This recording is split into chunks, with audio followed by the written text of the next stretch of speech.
Joshua chapter 3. Now these are the nations which the Lord left to prove Israel by them, even as many of Israel as had not known all the wars of Canaan, only that the generations of the children of Israel might know, to teach them war, at the least such as before knew nothing thereof, namely, 5 lords of the Philistines, and all the Canaanites, and the Sidonians, and the Hivites that dwelt in Mount Lebanon, from Mount Baal Hermon unto the entering in of Hamath. And they were to prove Israel by them, to know whether they would hearken unto the commandments of the Lord, which he commanded their fathers by the hand of Moses. And the children of Israel dwelt among the Canaanites, Hittites, and Amorites, and Perizzites, and Hivites, and Jebusites, and they took their daughters to be their wives, and gave them daughters to their sons, and served their gods. And the children of Israel did evil in the sight of the Lord, and forgat the Lord their God, and served Baalim and the groves. Therefore the anger of the Lord was hot against Israel, and he sold them into the hand of Chushan-Rishathaim, king of Mesopotamia.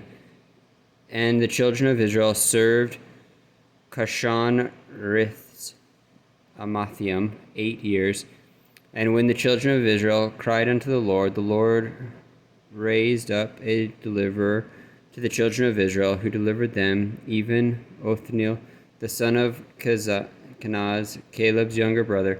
And the Spirit of the Lord came upon him, and he judged Israel, and went out to war. And the Lord delivered Cushan-Rishathaim, king of Mesopotamia, into his hands, and his hand prevailed against Cushan-Rishathaim, and the land had rest 40 years. And Othniel the son of Kenaz died, and the children of Israel did evil again in the sight of the Lord.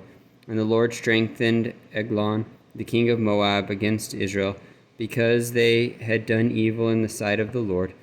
And he gathered unto him the children of Ammon and Amalek, and went and smote Israel, and possessed the city of palm trees. So the children of Israel served Eglon the king of Moab 18 years.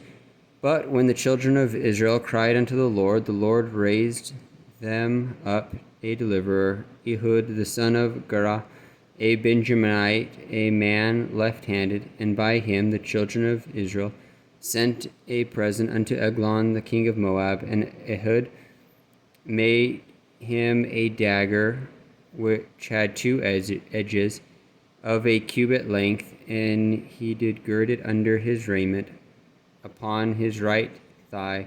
And he brought the present unto Eglon the king of Moab. And Eglon was a very fat man, and when he had made an end to offer the present, he sent away the people that bare the present, and he himself turned again from the quarries that were by Gilgal, and said, I have a secret errand unto thee, O king. Who said, Keep silence. And all that stood by him went out from him. And Ehud came unto him, and he was sitting in a summer parlor, which he had for himself alone. And Ehud said, I have a message from God unto thee. And he arose out of his seat, and Ehud put forth his left hand, and took the dagger from his right thigh, and thrust it into his belly. And the haft also went in after the blade, and the fat closed upon the blade, so that he could not draw the dagger out of his belly. And the dirt came out.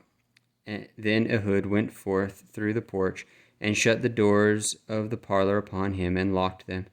When he was gone out, his servants came, and when they saw that, behold, the doors of the parlor were locked, they said, Surely he covereth his feet in his summer chamber. And they tarried till they were ashamed, and behold, he opened not the doors of the parlor. Therefore they took a key, and opened them. And behold, their lord was fallen down dead on the earth. And Ehud escaped while they tarried, and passed beyond the quarries, and escaped into Sirath. And it came to pass, when he was come, that he blew a trumpet in the mountain of Ephraim, and the children of Israel went down with him from the mount, and he before them, and he said unto them, Follow after me, for the Lord hath delivered your enemies, the Moabites, into your hands. And they went down after him, and took the fords of Jordan toward Moab, and suffered not a man to pass over. And they slew of Moab at that time about 10,000 men, all lusty, and all men of valor, and there escaped not a man. So Moab was subdued that day under the hand of Israel, and the land had rest 80 years. And after him was Shamgar the son of Anath, which slew of the Philistines 600 men with an ox goad, and he also delivered Israel.